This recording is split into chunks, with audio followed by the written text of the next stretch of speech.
Hello everyone, welcome to my classes World of NCERT. In today's class, we will discuss about Lev Vygotsky's socio-cultural theory.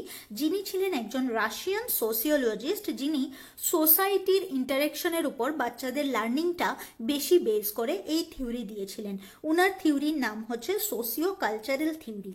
তো Lev ভাইগোস্কির থিওরিটা পিয়াজের theory, যেটা আমরা গত ক্লাসে পড়েছিলাম, পিয়াজের theory থেকে কিরকমভাবে ডিফারেন্ট আর বিভিন্ন পয়েন্ট কিসের মধ্যে লেভ ভাইগোস্কি এমফাসাইজ করেছেন, আজকের ক্লাসে আমরা সেটা দেখব। আর আজকের ক্লাসটা কমপ্লিট করার পর ভাইগোস্কি থেকে যে কোনো রকম কোয়েশ্চেন আসলে আপনাদের খুব সহজে আনসার করতে সুবিধা হবে। তো চলুন ক্লাসটা শুরু করা যাক। তো প্রথমেই বলছে যে Lev ভাইগোস্কি a socio-cultural theory emphasizes the fundamental role of social interaction in the development of cognition. তো লেভ ভাইগোস্কির সোসিও কালচারাল থিওরিটা কি বলছে? এটা বলছে যে একটা বাচ্চার লার্নিং প্রসেস শুরু করার সব থেকে ইম্পর্টেন্ট ফান্ডামেন্টাল রোল প্লে করে সোশিয়াল ইন্টারেকশন। কোন সোসাইটির মধ্যে বাচ্চাটা আছে, ওই সোশিয়াল ইন্টারেকশনটা বাচ্চাটার কি করে in the development of cognition, বাচ্চাটার বুদ্ধিমত্তার বিকাশ ঘটায়। জিন পিয়াজে কি বলেছেন? জিন পিয়াজে বলেছিলেন, আমরা গত ক্লাসে পড়েছিলাম, বিভিন্ন স্টেজে ডিফারেন্ট ভাবে বাচ্চাদের বুদ্ধিমত্তার বিকাশ ঘটে, এটা বয়সের উপর নির্ভর করে। কিন্তু লেভ ভাইগোস্কি বলছেন না, এটা শুধুমাত্র বয়সের উপর নির্ভর করছে না, এটা নির্ভর করছে সোসাইটির উপর, কোন সোসাইটিতে বাচ্চাটা আছে। এবার একটা বাচ্চা যদি এমন একটা পরিবেশে বড় হয় যেখানে ক্লাস 2 থেকে 11 নিয়ে কাজ শেখানো হয়, তো বাচ্চাটা কি হবে, একটা সায়েন্টিফিক অ্যাপ্রোচ নিয়ে লাইফে বড় হবে, ওর কগনিশনটা সায়েন্টিফিক অ্যাবিলিটির দিকে ধাবিত হবে। অন দি আদার হ্যান্ড, একটা বাচ্চাকে যদি আমি কি করি, শুধু ক্লাসে বসে ও আ ক খ লেখাই, সেম ক্লাসের ক্লাস 2 এর বা 1 এর বাচ্চা, তো ওই দুইটা বাচ্চার মধ্যে অনেকটা পার্থক্য হবে, কারণ আমি দুইজনকে দুইটা সোসাইটি প্রোভাইড করেছি। তো লেভ ভাইগোস্কি বলছেন সোসাইটির সাথে কিভাবে বাচ্চাটা ইন্টারেক্ট করছে সেটার উপর ডিপেন্ড করে বাচ্চাদের কগনিশন কিরকম হবে। Vygotsky believe that community and culture play a crucial part in process of making meaning. তো ভাইগোস্কি কি মনে করতেন? ভাইগোস্কি মনে করতেন আমি কোন কমিউনিটিতে থাকছি আর কোন কালচারে আছি, এটার উপর ডিপেন্ড করে অনেক প্রসেস অফ মেকিং মিনিং, কোনো একটা কিছু মিনিং বের করতে। যেমন আমাদের এখানে যখন আমরা টয়লেট যাই, তখন আমরা কি করি, হাত দিয়ে হাতের কনিষ্ঠা আঙুলটা দেখিয়ে থাকি, এটা সিম্বল হিসাবে ইউজ করি যে হাতের কনিষ্ঠা আঙুল দেখিয়েছি মানে আমি টয়লেট যাব। কিন্তু অন দি আদার হ্যান্ড, যখন তুমি জাপান যাবে, সেম জিনিসটা তারা হাতের কনিষ্ঠা আঙুল দেখায়। এর মানে হচ্ছে, আমি যেমন জিজ্ঞেস করলাম কোনো একটা জাপানি ফ্রেন্ডকে যে তুমি কোথায় ছিলে সারাদিন, ও আমাকে হাতের কনিষ্ঠা আঙুলটা দেখালো। এবার আমি কিছু জানি না ওই কনটেক্সটাকে, আমি বললাম তুমি সারাদিন টয়লেটে ছিলে, তখন আমার ফ্রেন্ডটা বললো না না, জাপানে এই কনিষ্ঠা আঙুল দেখানোর মানে হচ্ছে যে আমি সারাদিন ডেটের সাথে ছিলাম বা আমি ডেট করতে গিয়েছিলাম। তো দেখো, সেম জিনিসটার একই প্রসেসের দুইটা কালচারের ডিফারেন্ট মিনিং, এই কথাটাই ভাইগোস্কি বলছেন যে Vygotsky believe that community and culture play a crucial part in the process of making meaning. Different social অ্যাসপেক্টে ডিফারেন্ট একই জিনিসের ডিফারেন্ট মিনিং হতে পারে। Highlighting the importance of social context in cognitive development. তো কি করছেন ভাইগোস্কি বলছেন যে এই মিনিংগুলি কি করে, যে মিনিংটা ওই কালচার আমাদেরকে শেখায়, highlighting the importance of social context in cognitive development. Cognitive ডেভেলপমেন্টে এটা অনেকটা ইম্পর্টেন্ট একটা পার্ট প্লে করে। নেক্সট দেখি কোর প্রিন্সিপালস। এবার আমি চলে আসি যে ভাইগোস্কি যে থিওরিটা দিয়েছেন সোশিয়াল কনস্ট্রাকটিভ থিওরি, এটা অনুযায়ী কোর প্রিন্সিপালস কি কি জিনিসকে উনি মেইন ইম্পর্টেন্স দিয়েছেন। সবার আগে যে উনি ইম্পর্টেন্ট মনে করেছেন সেটা হচ্ছে, আমি একটা এরকম একটা আমি দেখিয়ে দিই যে এটা হচ্ছে তিনটা ইম্পর্টেন্ট অ্যাসপেক্ট উনার। প্রথম অ্যাসপেক্ট যেটা হচ্ছে সোশিয়াল ইন্টারেকশন, আরেকটা হচ্ছে ল্যাঙ্গুয়েজ, আরেকটা হচ্ছে ZPD। এবার এই তিনটা কি আমরা ডিফারেন্ট ভাবে ডেসক্রাইব করব। প্রথমে দেখি কোর প্রিন্সিপালের মধ্যে ইম্পর্টেন্ট কি কি প্রিন্সিপাল ছিল। সোশিয়াল ইন্টারেকশন, সামাজিকভাবে যখন আমরা মেলামেশা করি, সেটা হচ্ছে ভাইগোস্কির থিওরির সব থেকে ইম্পর্টেন্ট একটা point. Vygotsky argued that learning is a social process. Argue কখন বলা হয় আর সে কখন বলা হয়। বা এখানে তো বলতে পারতো যে Vygotsky told that learning is a social process, কিন্তু এখানে বলেছে আর্গিউড। আর্গিউড মানে বাইগোস্কি ওনার থিওরিটাকে খুব জোরদারভাবে প্রমাণ করতে চেয়েছেন এবং তর্কের সহিত বলেছেন যে না, আমি মনে করি learning is a social process. শিক্ষাটা একমাত্র সামাজিক একটা ব্যবস্থা। Children acquire knowledge through interactions with more knowledgeable others. বাচ্চারা কি হয়, অন্যদের সাথে কথা বলে বলে শিখে। এবার কাদের সাথে কথা বলে, মোর নলেজেবল আদার্স। এটা আমরা একটু নিচে ডিসকাস করব। এখন শুধু তুমি মনে রাখো, মোর নলেজেবল পার্টটা বাদ দাও, তুমি শুধু এটা ভাবো যে children acquire knowledge through interaction with others, অন্যের সাথে কথা বলেই বাচ্চারা শেখে। Such as parents, teachers and peers. Peers মানে হচ্ছে ফ্রেন্ডস, মা বাবা বা টিচাররা বা পিয়াররা, তাদের সাথে কথা বলে বলে সোশিয়াল ইন্টারেকশন করেই বাচ্চারা শেখে। This interaction facilitates cognitive development. আর এই যে ইন্টারেকশনটা টিচারের সাথে যেটা হচ্ছে, প্যারেন্টসের সাথে যেটা হচ্ছে, পিয়ার্সের সাথে যেটা হচ্ছে, এটা কি করে, তাদের বৌদ্ধিক বিকাশ ঘটায়, কগনিটিভ ডেভেলপমেন্ট ঘটায়। নেক্সট,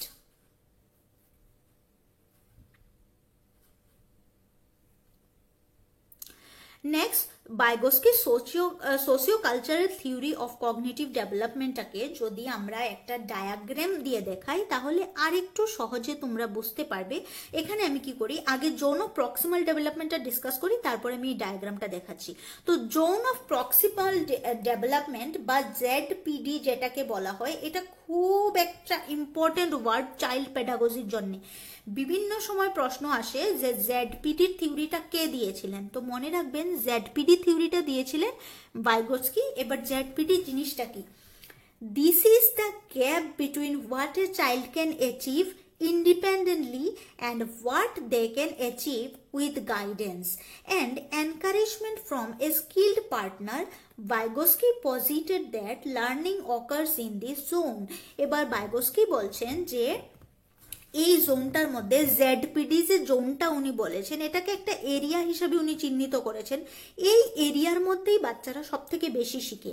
আর এই এরিয়াটা কি, এটা হচ্ছে দুইটা জিনিসের মধ্যে গ্যাপ। এবার আমরা চলে আসি ডায়াগ্রামটার মধ্যে, তাহলে আমি ZPDটা বুঝাচ্ছি। এই যে এখানে হচ্ছে I can do this by myself, একটা বাচ্চা যতটুকু শিখতে পারে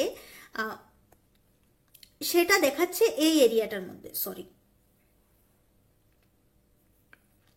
এই এরিয়াটা দেখাচ্ছে যে একটা বাচ্চা নিজের থেকে কি শিখতে পারে। যেমন একটা বাচ্চাকে যদি তুমি খাতা আর কলম দিয়ে বসিয়ে রাখো, বাচ্চাটা কি করবে, আঁকি বুকি করবে।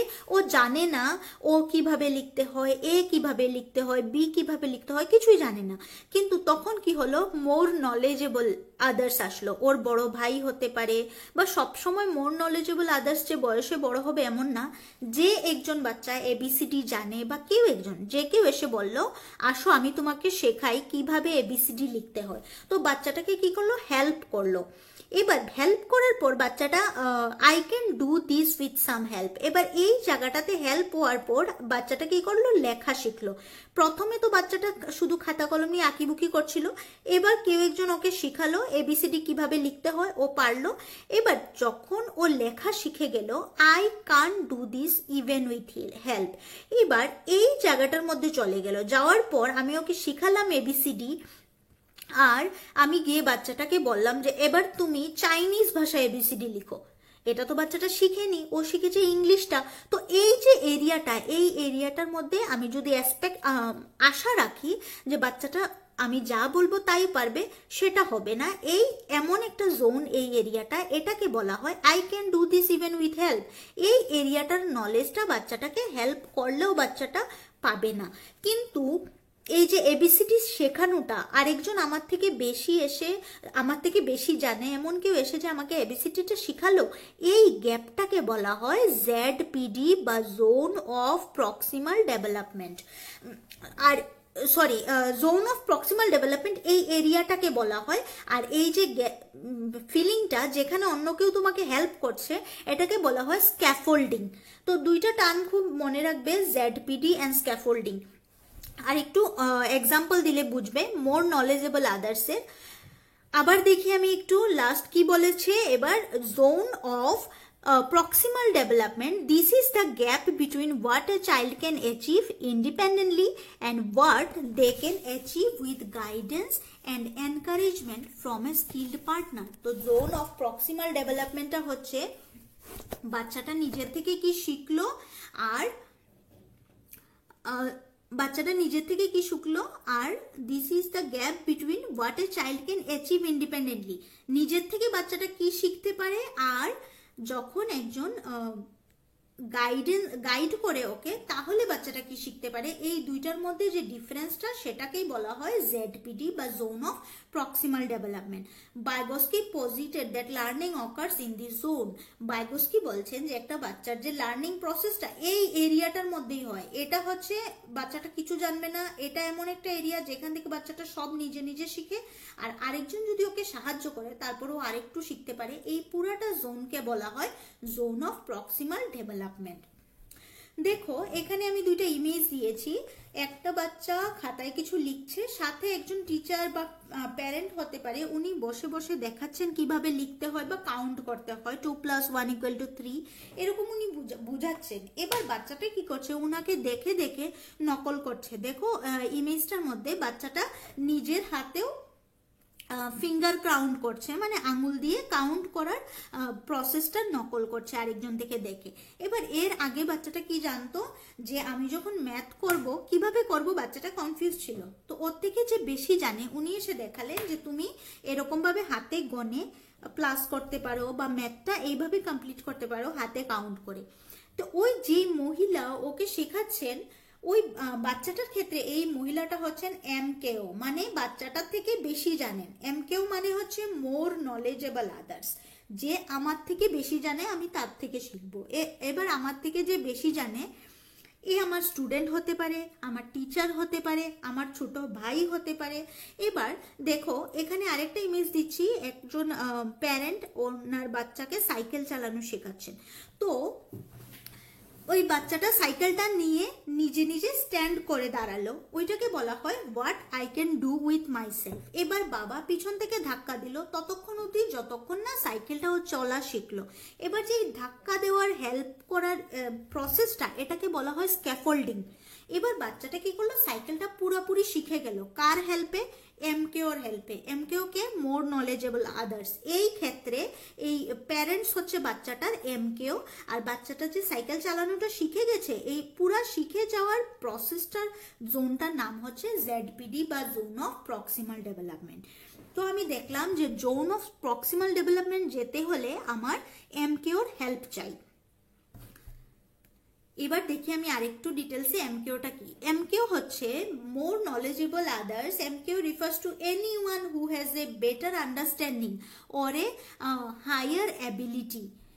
এমকেও হচ্ছে এমন কেউ যার better understanding or a higher ability আছে, আমার থেকে বেশি জানে, higher ability level than the learner.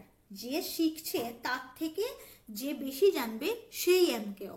Concerning a particular task, process or concept, বলছে যে কোনো একটা পার্টিকুলার টাস্ক বা প্রসেস যদি আমার থেকে আরেকজন বেশি জানে, যার থেকে আমি শিখতে পারি, সেই হচ্ছে আমার এমকেও। The MKO can be a teacher, peer or even electronic sources.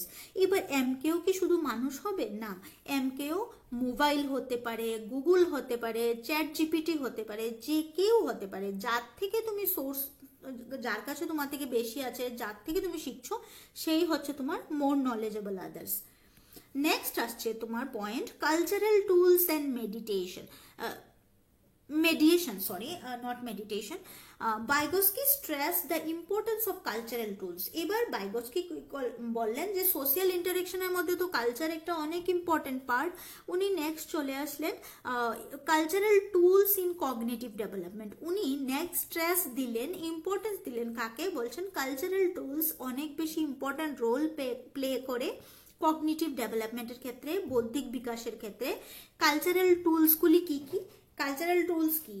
কোনো একটা কালচারকে বহন করে নিয়ে যাওয়ার জন্য যা যা দরকার সেটাই হচ্ছে কালচারাল টুলস। এবার বাঙালিদের কালচারাল টুলস কি তুমি বলবে লালপাড় শাড়ি? না, শুধু এটা না, যে কোনো কিছু হতে পারে, ল্যাঙ্গুয়েজ হতে পারে, সিম্বলস হতে পারে, আর্টিফিক্স হতে পারে, ড্রেস হতে পারে, খাবার হতে পারে। এই সব কিছু কি করে, language, symbols, artefacts are crucial for development as they mediate our interactions with the world.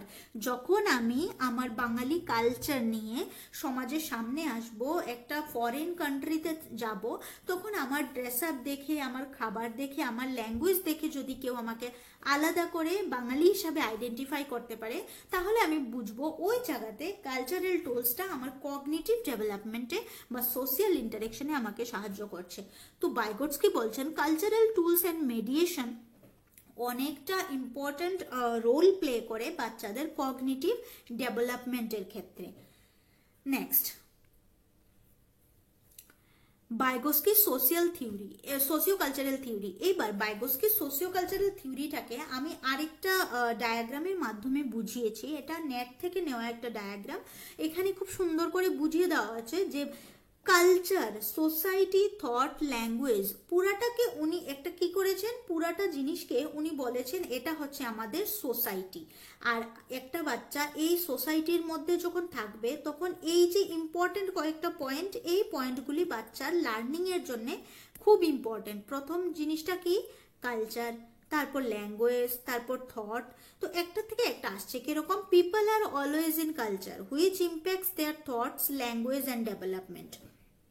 এবার বলছি আমি, যদি আমরা মুভিতে কি দেখি, যখন কোনো একটা মাফিয়া দেখি, আমরা ডন দেখি, ডনের ছেলেও ডন হয়। তো ওদের যেমন আমরা কয়েকটা ওয়েব সিরিজও আছে, কি জানি নাম আমার মনেও নেই ঠিক, গুলাগুলি, ওইটা খুব বেশি কমন ব্যাপার। তো কি হচ্ছে, people's R always in culture. তো ওই একটা মাফিয়ার বাড়ির কালচার হচ্ছে কথা বলার আগে উড়িয়ে দাও ওকে। তো ওই কালচারটা কি হচ্ছে, বাচ্চার মধ্যে যাচ্ছে। হুইচ ইম্প্যাক্টস দেয়ার থটস, তারা যে চিন্তাধারাটা, তাদের মধ্যে মানবিকতা কাজ করছে না। তারা ভাবছে যে কেউকে মেরে দেওয়া খুব সহজ, গুলি মেরে দেওয়া খুব সহজ। ল্যাঙ্গুয়েজ অ্যান্ড ডেভেলপমেন্ট, আমরা যখন মাফিয়া মুভিগুলি দেখি তখন দেখবে ওদের মুখের ভাষাটা অন্যরকম, সভ্য সমাজের মতো না, তারা একদম অন্য সুরে কথা বলে, অন্য ভাষায় কথা বলে। তো বলছে আমরা যেই সোসাইটির মধ্যে আছি, যেই কালচারের মধ্যে আছি, এটা আমাদের থট, ল্যাঙ্গুয়েজ অ্যান্ড ডেভেলপমেন্ট তিনটাকেই প্রভাবিত করে। এবার একটা ডন মাফিয়ার ঘরের ছেলে কোনোদিন ভাববে না বসে বসে, এক্সেপশনস থাকতে পারে, কিন্তু তারা বসে বসে ভাববে না যে আমি এমন একটা কিছু আবিষ্কার করব যেটা সমাজের উন্নতি হবে। তাদের কোনো আসে যায় না। কেন? তাদের ডেভেলপমেন্টটা, যে কগনিটিভ ডেভেলপমেন্টটা হয়েছে নিজের স্বার্থ নিয়ে চিন্তা করার মধ্য দিয়ে। তাদের সোসাইটিটা তোমাকে শেখায় কিভাবে নিজে ভালো থাকবে আর কিভাবে টাকা ইনকাম করবে, এর বাইরে কিছু তাদের কালচারটা তোমাকে শেখাচ্ছে না, ওই কালচারের বাচ্চাটাকে শিখাচ্ছে না। তো বলছে একটা বাচ্চার বৌদ্ধিক বিকাশ কেমন হবে, তার চিন্তাধারা কেমন হবে, তার থট কেমন হবে, এটা একটা কালচারের উপর ডিপেন্ড করে। নেক্সট হচ্ছে, এটাকে বলা হচ্ছে ট্রানজেকশনাল রিলেশনশিপ, যে একটা কালচার থেকে বাচ্চাটার ভাষা শিখলো। এই আমি যেই কালচারে আছি এই কালচারের ভাষা শিখলাম, আমি বাঙালি কালচারে আছি তাই আমি বাংলা ভাষা জানি, ল্যাঙ্গুয়েজ আসলো, ল্যাঙ্গুয়েজ থেকে থট আসলো। আমরা যখন কোনো একটা কিছু চিন্তা করি, একটু লক্ষ্য করে দেখবে আমরা কিন্তু আমাদের মাতৃভাষায় থিঙ্কিং করি। আমরা থিঙ্কিং এর মধ্যে ইংলিশ ভাষা ইউজ করি না, থিঙ্কিং এর মধ্যে হিন্দি ইউজ করি না। আমাদের থটটা আমাদের ল্যাঙ্গুয়েজ থেকে আসে, আবার আমাদের থট থেকে আবার কালচার আসে। এটা একটা inter dependent system. As they think and speak, people in turn impact their culture. আবার একটা মানুষ যেরকম ভাবে কথা বলে বা যেরকম ভাবে চিন্তাধারা করে, তার থেকেও তারা তাদের আশেপাশের কালচারটাকে প্রভাব ফেলে বেসিক্যালি। তো আমরা দেখি অনেক এনভায়রনমেন্টালিস্ট আছেন যারা কি করেন, তারা এনভায়রনমেন্টালিস্ট তো বুঝো, যারা পরিবেশবিদ, পরিবেশ নিয়ে চিন্তা করেন। তো তারা আজকালকে গ্লোবাল ওয়ার্মিং দিয়ে দেখে অনেক বেশি চিন্তিত। তারা কি করেন, চিন্তা করেন যে আমি কি করলে এই সিচুয়েশনটাকে কভার করতে পারবো। তো উনারা গাছ লাগান, উনাদের কথাবার্তার মধ্যে, ডিসকাশনের মধ্যে, ঘরের মধ্যেও চলে যে আমি নেক্সট প্ল্যান কি করব, কয়টা গাছ আমি বছরে লাগাবো, মাসে লাগাবো, বা কি করে বাঁচাবো। তো উনার যে স্পিক, কি নিয়ে কথা বলছেন, কি থিঙ্কিং করছেন, people in turn impact there culture, তাদের বাড়ির পরিবেশটাকে ওই রকম এনভায়রনমেন্ট ফ্রেন্ডলি বানিয়ে তুলবে। ওই বাড়িতে যদি কোনো বাচ্চা থাকে, বাচ্চাটা ছোটবেলা থেকে শুনে শুনে শিখবে যে গাছ লাগানো আমাদের কালচারের একটা পার্ট, এটাকে দেখভাল করা এটা খুব বেশি ইম্পর্ট্যান্ট। দিস ইজ ট্রানজেকশনিজম, আর এটাকে বলা হয় ট্রানজেকশনিজম। কিভাবে একটা থেকে আরেকটা ট্রানজেকশন হয়ে আসছে, ল্যাঙ্গুয়েজ অ্যান্ড থট। এবার নেক্সট যে ইম্পর্টেন্ট পার্টটা নিয়ে বাইগস্কি ইম্পর্টেন্স দিয়েছেন সেটা হচ্ছে ল্যাঙ্গুয়েজ অ্যান্ড থট, যেটা আমরা অনেকবার ডিসকাস করেছি আজকের ডিসকাশনে, আবার করি একটু। Vygotsky saw language as essential to cognitive development. Vygotsky বলেছেন যে ল্যাঙ্গুয়েজটা খুব বেশি ইম্পর্ট্যান্ট কগনিটিভ ডেভেলপমেন্টের জন্য, বৌদ্ধিক বিকাশের জন্য ভাষা খুব দরকারি। এবার কথা হচ্ছে, উনাকে অনেকে ক্রিটিসাইজও করেছেন যে উনার যে থিওরিটা এটা পুরোপুরিভাবে সঠিক নয়। কারণ কি? কারণ এমনও বাচ্চা আছে যারা কথা বলতে পারে না কিন্তু তারা খুব অ্যাক্টিভ, তাদের যে ইন্টেলেকচুয়াল অ্যাবিলিটিটা কোনো একটা কিছু বানাতে বা কিছুতে ইন্টেলেকচুয়ালি তারা খুব বেশি অ্যাক্টিভ। তো অনেকেই ওনার থিওরির এগেনস্টে বলেন যে ভাষা সবসময় কগনিটিভ ডেভেলপমেন্টের জন্য জরুরি না, কিন্তু বাইগস্কি মনে করেন যে language as essential to cognitive development. এবার যদি কথা আসে, কোয়েশ্চেন আসে যে কোন থিওরিস্ট মনে করতেন যে ল্যাঙ্গুয়েজ কগনিটিভ ডেভেলপমেন্টের জন্য ইম্পর্টেন্ট, আনসার হবে Vygotsky. Initially language is used for communication but it gradually becomes internalised as inner speech guiding thought and behaviour. প্রথমে তো ল্যাঙ্গুয়েজ ইউজড ফর কমিউনিকেশন, প্রথমে তো মনের ভাব প্রকাশ করার জন্য ভাষাটাকে ব্যবহার করা হতো, বাট ইট গ্র্যাজুয়ালি বিকামস ইন্টারনালাইজড। আস্তে আস্তে কি হলো, এটা ইন্টারনালি একটা ফ্যাক্টর হয়ে গেল অ্যাজ ইনার স্পিচ। ইনার স্পিচটা আমি বুঝিয়ে বলবো, গাইডিং থট অ্যান্ড বিহেভিয়ার। এবার আমার বিহেভিয়ারের জন্য, আমার গাইডিং থট, আমার চিন্তাধারাকে কিভাবে আমি প্রকাশ করব, আমার চিন্তাধারাগুলিকে গাইড করার জন্য ল্যাঙ্গুয়েজ একটা ইম্পর্টেন্ট পার্ট হয়ে গেল। তো ল্যাঙ্গুয়েজ যখন বাচ্চাটা শিখলো, আস্তে আস্তে 3 বছর বয়সের পর থেকে ল্যাঙ্গুয়েজটা কয়েকটা ফর্মে পার্ট করে নেয়। অ্যাকর্ডিং টু বাইগস্কি ল্যাঙ্গুয়েজের 3টা ফর্ম হয়ে যায়। ল্যাঙ্গুয়েজের কোন 3টা ফর্ম বাইগস্কি বলেছেন? প্রথম ফর্মটা হচ্ছে সোশিয়াল স্পিচ, সামাজিকভাবে যে কথাবার্তা কথোপকথন হয়। নেক্সট হচ্ছে প্রাইভেট স্পিচ, তারপর হচ্ছে সাইলেন্ট ইনার স্পিচ। এটা কোন সময় হয় একটা একটা করে দেখছি। সোশ্যাল স্পিচ হচ্ছে প্রথমে বাচ্চাটা কি করলো, মনের ভাব প্রকাশ করার জন্য বললো, একটা দুইটা ওয়ার্ড শিখলো।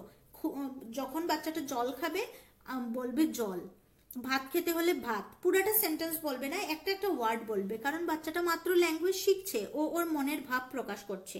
কিন্তু আর একটু যখন বড় হলো, পুরাটা সেন্টেন্স বানাতে পারলো, একটু জিনিসগুলি বুঝা শুরু করলো, বকা দিলে বুঝলো।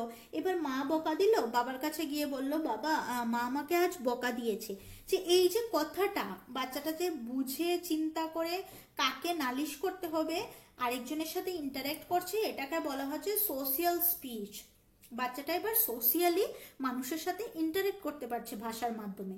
তারপর হচ্ছে প্রাইভেট স্পিচ। প্রাইভেট স্পিচটা কি? সোশ্যাল স্পিচ থেকে একটু উপরে আসলে, যেমন যদি আমি প্রায় সময় আমরা দেখি কি 4-5 বছরের বাচ্চারা বা 6-7 বছরের বাচ্চারা যখন খেলা করে একা একা বসে, তখন তারা কি করবে, নিজের সাথে নিজে কথা বলবে যে না, এই পুতুলটাকে আমি এবার খাবার খাইয়েছি, এবার এটা ঘুমাবে, আমি এই পুতুলটাকে স্নান করাবো। সাথে কিন্তু কেউ নেই, ও নিজে নিজে কথা বলছে, নিজেকে নিজে গাইড করছে যে এই পুতুলটাকে আমি এখন স্নান করাবো, ওই পুতুলটা এখানে যাবে, এটা এখানে থাকবে। তো এটাকে বলা হয় প্রাইভেট স্পিচ। বাচ্চাটা কারোর সাথে কথা বলছে না, নিজের সাথে কথা বলছে। নেক্সট আসছে সাইলেন্ট ইনার স্পিচ। এবার সাইলেন্ট ইনার স্পিচটা কিরকম ভাবে, যখন আমরা কোনো একটা কারোর সাথে কথা বলি আর আমাদের মনের মধ্যে অন্য একটা কথা চলতে থাকে। যেমন আমরা যখন ক্লাস করি, অনেক সময় কি হয়, কলেজে থাকতে বা যখন মাস্টার্স করবে, অনেক সময় ক্লাসগুলি একটু লেংদি হলে বোর লেগে যায়। এবার মনে মনে টিচারের দিকে আমরা তাকিয়ে আছি, ক্লাস শুনছি, কিন্তু মনে মনে চলছে, ইস কেন বেলটা বাজছে না, ইস টিচার চলে কেন যায় না। আমি যে মনে মনে কথাটা বলছি, এটা হচ্ছে আমার সাইলেন্ট ইনার স্পিচ। তো এবার আমি দেখি নেক্সট কি আসছে আমার। আশা করি এই তিনটা ফর্ম অফ ল্যাঙ্গুয়েজের আইডিয়াটা ক্লিয়ার হয়ে গেছে। নেক্সট এই যে এটা হচ্ছে মেইন আইডিয়া, সোশিয়াল ইন্টারেকশনের মাধ্যমে বাচ্চারা স্পেশালি কথা শিখে। এখানে আরেকটা উদাহরণ দিলে আরেকটু সহজে বুঝতে পারবে। যখন ছোট বাচ্চা থাকে তখন আমাদের যারা লোকাল ল্যাঙ্গুয়েজ আমরা কথা বলি, বাচ্চাদেরকে একটু ভালোভাবে কথা বলার জন্য আমরা পরিবারের সবাই ওর সাথে ভালোভাবে কথা বলতে শিখি। ওর সামনে কোনো বকাবকি নয়, কাউকে ধমক নয়। কেন? কারণ বাচ্চাটা যা দেখবে সোসাইটি থেকে তাই বাচ্চাটা শিখে নেবে, তাই আমরা খুব সাবধানে ওর সামনে কথাবার্তা বলি। এবার বাচ্চাটা সোশিয়াল ইন্টারেকশন করে। সোশিয়াল ইন্টারেকশন কার সাথে করে? ওর পিয়ার গ্রুপের সাথে, বান্ধবীদের সাথে, বন্ধুদের সাথে বা ওর সমবয়সীদের সাথে বসে ডিসকাস করলো, গল্প করলো, জানিস আমার পুতুলটা এই সেই। এবার খেলা করতে করতে হঠাৎ করে একটা বাচ্চা ধরো কোনো একটা কিছু বলে দিল এমন, যেটা আমরা ঘরে বাচ্চাটাকে শেখাইনি। বাচ্চাটা এসে বলল, নতুন একটা ওয়ার্ড ঘরে বলল, আমরা বললাম এটা কোথা থেকে শিখেছো? তখন ও বললো যে আমার এই বান্ধবীটা বলেছে। এবার এটা ভালো হতে পারে, খারাপ হতে পারে। তো বাইগটস্কি বলেছেন এরকম সোশিয়াল ইন্টারেকশনের মাধ্যমেই অ্যাকচুয়ালি বাচ্চারা শিখে থাকে। শিক্ষা যে এডুকেশনাল প্রসেসটা বাচ্চাদের মধ্যে, কগনিটিভ ডেভেলপমেন্টটা, এটা সোশিয়াল ইন্টারেকশনের মাধ্যমে হয়ে থাকে। কে এই থিওরিটা দিয়েছেন? লেভ বাইগোস্কি। তিনি ছিলেন একজন রাশিয়ান থিওরিস্ট। নেক্সট কনক্লুশনে আমরা কি দেখছি? Vygotsky socio cultural theory has significantly influenced educational practices by underscoring the importance of collaborating learning, scaffolding and the use of cultural tools in teaching. তো বলছে কালচারাল টুলসগুলি কি কি আমরা বলেছিলাম? Language, behaviour, thought. এই কালচারাল টুলসগুলি দিয়ে আমরা বাচ্চার এডুকেশনটাকে প্রভাবিত করতে পারি। কোলাবোরেটিভ লার্নিং কি? মানে একজন আরেকজনের সাথে মিশে শিখছে। দুইটা বাচ্চা দুইটা পরিবেশ থেকে আসছে, এবার আমি দুইটা বাচ্চাকে একসাথে বসিয়ে বললাম তোমার বাড়ির ইম্পর্টেন্ট অনুষ্ঠান সম্পর্কে ওই বাচ্চাটাকে বলো, আর ওইটাকে বললাম তোমার বাড়িতে সব থেকে বড় অনুষ্ঠান কি হয় এটা সম্বন্ধে ওকে বলো।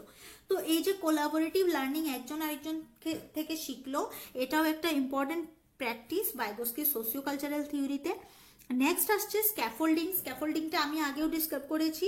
এই যে বাচ্চাটা নিজের থেকে যা জানে এর থেকে আরেকটু বেশি জানা, এমকেও যখন ওকে হেল্প করে, ও যখন জোন অফ প্রক্সিমাল ডেভেলপমেন্টে চলে যায়, ওর যখন পুরোপুরি একটা জিনিস শিখে ফেলে, ওই যে শিখে ফেলার প্রসেসটা, এই প্রসেসটাকে বলা হয় হেল্প পাওয়ার। যে প্রসেসটা এমকেও যখন ওকে হেল্প করে, ওই হেল্পের প্রসেসটাকে স্ক্যাফোল্ডিং বলা হয়। Next advocating and learning environment, it highlights the dynamic and interactive nature of learning, advocating for a learning environment rich in social interaction and cultural context. বলছে বাইগটস্কি যে থিওরিটা, এটা হাইলাইট করে dynamic and interactive nature of learning এর যে বিভিন্ন বহুমুখী দিক আছে, বিভিন্ন দিক থেকে যে ডাইনামিকভাবে আমরা শিখতে পারি ইন্টারেকশনের মাধ্যমে, বা কোন পরিবেশে আছি ওই পরিবেশ থেকে রিচলি কিভাবে আমরা সোশিয়ালি ইনফ্লুয়েন্সড হই, সেটা আমাদেরকে শেখায় লেভ বাইগোস্কির থিওরি। This theory continues to shape contemporary educational strategies, emphasizing the role of social and cultural context in shaping cognitive development. তো বলছে এই থিওরিটা continuously shape contemporary educational strategies.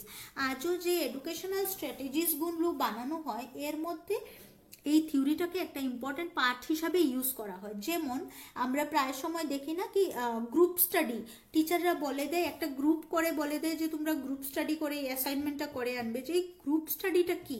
এটা হচ্ছে এরই একটা দিক। সোশিয়াল কনস্ট্রাকটিভ থিওরিটা যে এটারই একটা দিক গ্রুপ স্টাডি। ওইখানে কি হয়, আমি আমার পিয়ার গ্রুপের সাথে একসাথে সোশিয়ালি ইন্টারেক্ট করে একটা নতুন কিছু শিখি।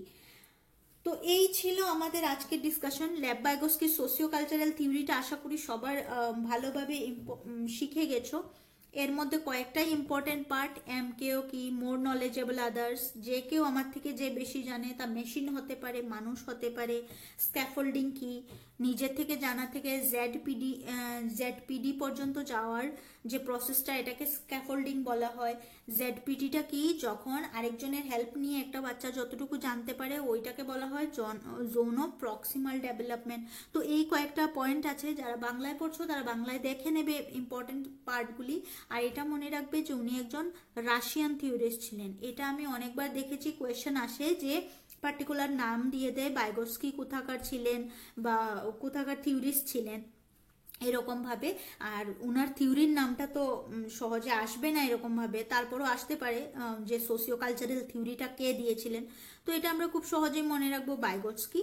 আর নেক্সট ক্লাসে আমরা আরেকটা থিওরি নিয়ে ডিসকাস করব। যারা পিয়াজের থিওরি এখনো দেখেননি, ক্লাসে প্রিভিয়াস ক্লাসে গিয়ে দেখে নেবেন, ভিডিওটা আছে। এরপর বিভিন্ন রকম পেডাগজিক্যাল থিওরিজ নিয়ে আমাদের ক্লাস আসতে চলছে।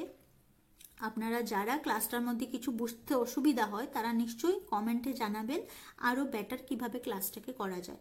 ধন্যবাদ সবাইকে, আজকের মতো বাই।